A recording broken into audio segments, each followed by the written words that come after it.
اللي ما جربش بقى طشة البليلة فاتوا كتير جدا. تعالوا مع بعض النهارده هقول لكم على ميكس رهيب للبليلة. يلا بسم الله يلا بينا. اول حاجه هنجيب البليله ونغسلها حلو جدا جدا لحد ميتها ما تبقى شفافه، وبعدين ننزل عليها بميه مغليه ونغطيها لحد ما تطرى معانا شويه او تنفش بسيط، ونغير الميه دي ونحط عليها ميه مغليه تاني.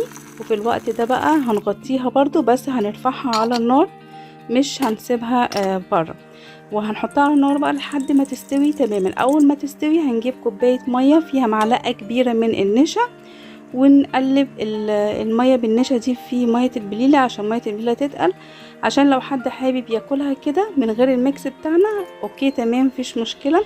ونحط على الميه بتاعتها رشه من الفانيليا هتديها طعم تحفه. الميكس بتاعنا بقى هنجيب كنافه مفتته زي ما احنا شايفين، ونحمصها في السمنه او في الزبده تحميصه حلوه كده، ومنكترش سمنه او زبده قوي علشان ما تبقاش دسمه معانا، ونديها تحميصه حلوه كده تمام جدا. هنشيل بقى شوية من الكنافة المتحمصة دي، وننزل بقى بالبليلة بتاعتنا على الكنافة ونسويهم مع بعض، ونزودهم بقى باللبن ونديهم بقى السكر بتاعهم حسب رغبتنا، ونخليهم يغلوا مع بعض غلوة كده.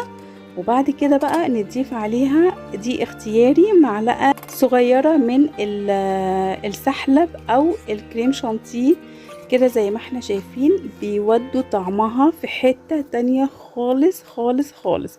ونرش عليهم برضو رشة من الفانيليا البسيطة جدا كده. خلاص تمام حلو جدا. فنحطها بقى في نغرفها في الاطباق بتاعتنا، ولو حبينا نزود لبن نزود في اي وقت. ممكن نزود لبن شوية دلوقتي، انا زودت دلوقتي شوية علشان الكمية كبيرة وكانت محتاجة لبن اكتر، وهزود تاني لما اغرفها في الاطباق. كده اهو غرفتها في الطبق بتاعي، وهزود عليها شوية لبن كده بسيطة. وعلى الوش بقى هنحط شوية الكنافة اللي احنا شلناهم على الجنب كتزويق وكمان كطعم، بتديها طعم تحفة يا جماعة. نفسي تجربوا طبق البليلة بالكنافة ده، بجد هتدمنوا، خطير جدا جدا، بتغير طعمها وبتديها طعم تحفة. وبس كده خلاص، ده كان الفيديو بتاعنا النهاردة ونورتوني. باي باي.